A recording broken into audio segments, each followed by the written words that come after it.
Starting procedure. So you come across these Morse controls before, but to disconnect the gear cable, take them out of gear, you pull from the bottom of the control. Let me do that with my left hand. There we go, let's just swap over. So pull from the bottom of the control and throw the lever forwards. So you pull the control out and throw forwards, and that disconnects the gear cable, just moves the throttle cable, so the engine's free revving when you start.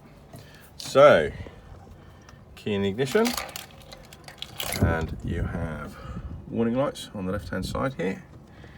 When you turn the ignition on, you should get ignition warning light, oil pressure, because of course the engine's not running. To the right of the ignition warning light, the yellow light, that's preheat, and if I turn and hold, you get a light there. There's no relay, it'll preheat for as long as you're holding. What you would need to do probably is give it a count of 10 and then turn the key one stage further.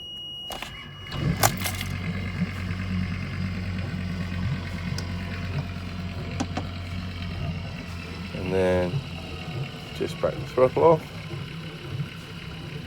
I normally let them idle for a couple of minutes when they're cold, just to get the engine up to temperature and what have you. But it's unlikely that a diesel engine stalls really when it's cold in any case. So when you're ready to go, just pull it back to the central position, and it will click back into the neutral, the normal neutral position.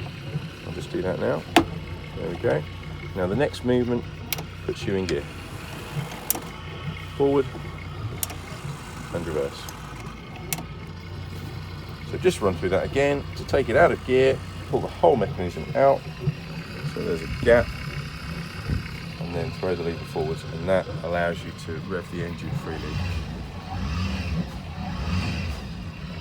And then to put it back into gear, just pull the unit back, and it clonks into position.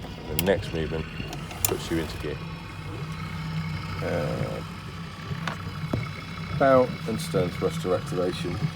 They both have on buttons, which are located underneath the joysticks on both units.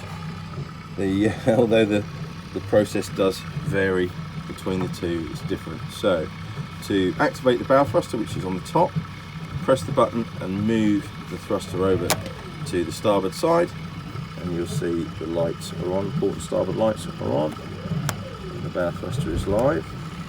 To activate the stern thruster, double press the on button, and you'll see again that the lights are on and the unit's live. They both have redundancy shut off feature, so you don't actively need to turn them off. If you just don't use them for a period of time, which is sort of typically 5 minutes, then they will turn themselves off automatically. The bottom unit, the stern thruster, will beep at you, and it will sound like that as it turns itself off. So to turn it back on again, double press the unit, and there we go.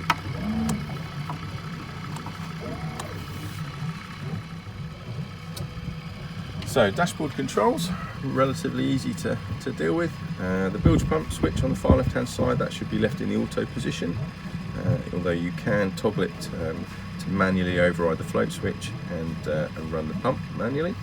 You've got navigation lights there, anchor light, engine room light, port and starboard wipers, speed and depth log, that's on at the moment. We've got the anchor winch, which is beside it, up and down, and then we've got the demister. The demister only works when the heating system is on. That outlets from here to demist the forward screen, and then we've got the horn. In terms of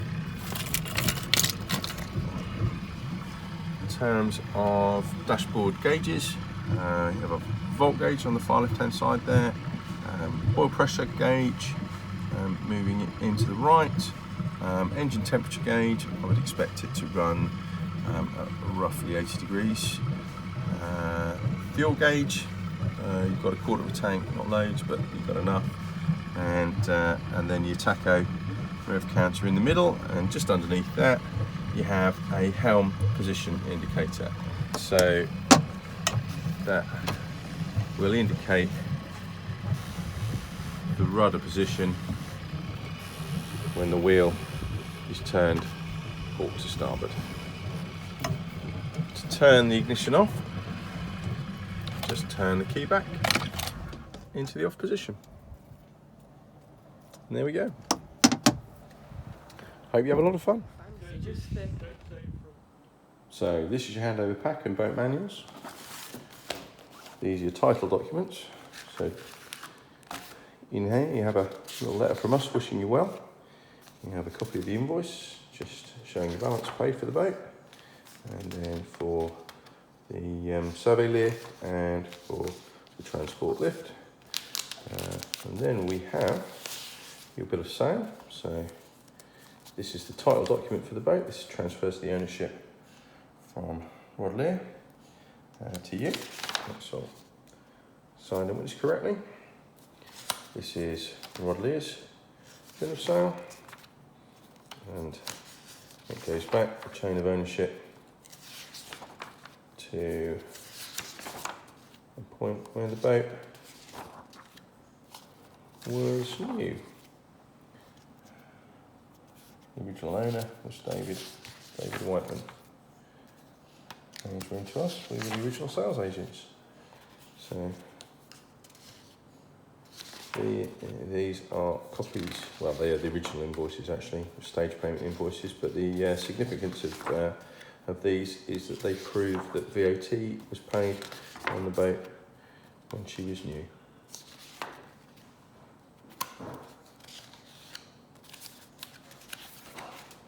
There's the boat safety certificate. That's valid until June 16th. And we've got previous boat safeties there as well. Builder certificate, that's quite an important document. You don't want to lose that. Moulding certificate as well. And RCD, declaration of conformity. CE mark basically, lovely bit of European Union legislation. This is vessel registration certificate for the Broads, so this isn't relevant to you, and there's previous certificates there as well. A little bit of advice on carbon monoxide, and then in the two box files you've got manuals for all of the equipment which is fitted aboard the boat. Here's another one which is really quite significant. I may just put this in the white folder for you actually, because that is the boat manual, and they're particularly good. They cover every aspect really of the equipment that's fitted on the boat, and even give you wiring diagrams and what have you. Well, there we go, look, that is the sewage and bilge pump system. So there's all manner of diagrams that show the positions of every aspect of the boat. So if you have a head scratch, then and you're looking for something in particular, then look in the back of the manual and you will definitely find it.